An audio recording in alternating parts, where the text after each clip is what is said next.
Get ready. Provision of efficient and world-class infrastructure is critical for our growth aspirations.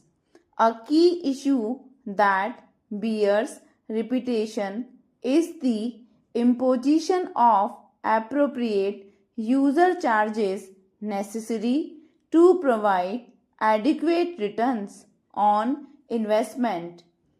Some success has been achieved in areas such as telecom, roads, and ports where appropriate user charges exist.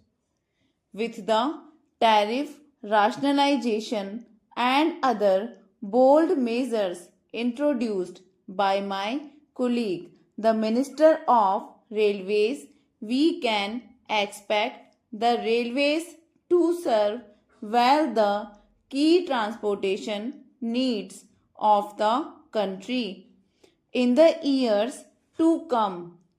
Other areas such as power, urban infrastructure, other transportation, and the like continue to experience great difficulty because of the lack of appropriate user charges. Restoration of financial viability in the power sector remains crucial. The average rate of return for all SEBs is about minus 40% and their combined losses continue to increase. Hence, this is one of the foremost challenges not only in the power sector but also for the fiscal health of the state governments and the overall performance of the economy. Stop. Para.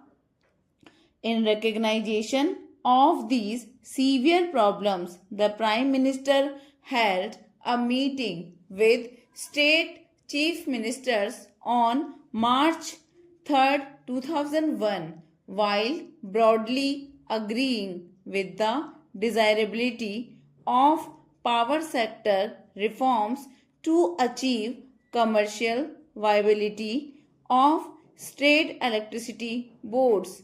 The conference placed special emphasis on distribution reforms and elimination of theft of electricity. Subsequently, the high level empowered group of chief ministers and union ministers has agreed to a one time settlement scheme in regard to SEB over dues to the central public sector utilities through secularization and issue of tax free bonds by the respective state governments subject to the achievement of specified performance milestones and full payment of current dues in the future.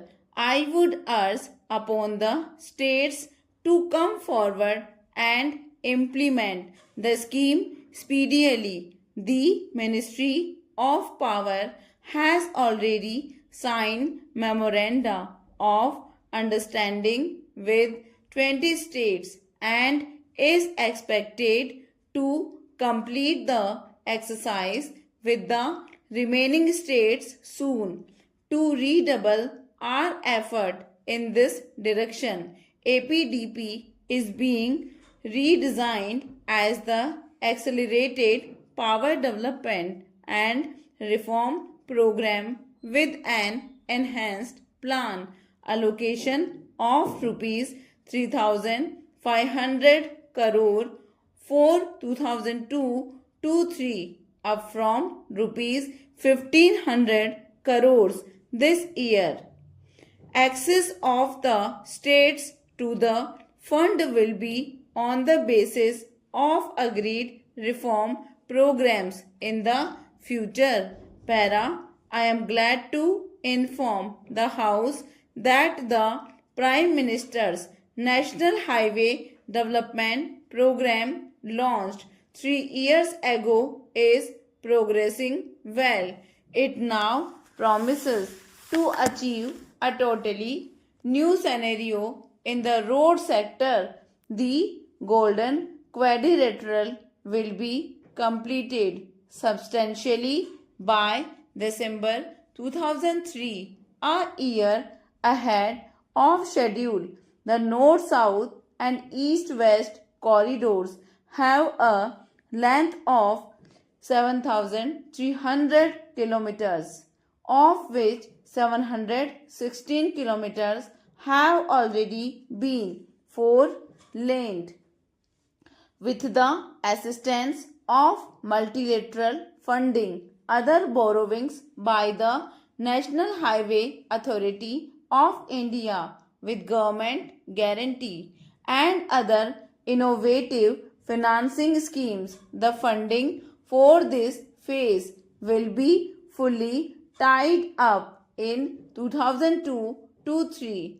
The present port trust structure does not allow Indian major ports to have the flexibility needed for efficient management and for rising institutional funding. It is therefore proposed to corporatize major ports in a phased manner. Private sector investments have been facilitated and 17 projects worth more than rupees 4,500 crore have already been approved and another 8 projects worth para more than rupees 3,200 crore are under consideration. Para, with corporatization of the existing ports and new private sector ports coming up, the regulatory structure will be strengthened. The government has already announced its decision to upgrade the international airports at Delhi, Mumbai, Chennai and Kolkata to the standards of world-class airports by inducting private sector management and investment through long-term leasing systems. Modalities for inviting offers have been finalized and the leasing process will be completed in 2002-3. Private sector participation in greenfield airports will be encouraged through a package of concessions. Availability of land and related infrastructure from the state government's exemption from levy of inland air travel tax and foreign travel tax on departing passengers for projects located in states that charge sales tax on aviation fuel at central sales tax rate, charging of advanced development fee by way of additional passenger service fee at the existing airports for help in financing of the greenfield airport and levy of user development fee at the new airport authority of India. The proposed new airports in Bangalore and Hyderabad will benefit from these concessions. The 2001 census shows that the urban population in India is now about 285 million, greater than the total population of the United States. The number of cities with more than 1 million population has increased from 23 in 1991 to 35 in 2001. We are aware of the sad plight of most of our towns and cities as such. Stop.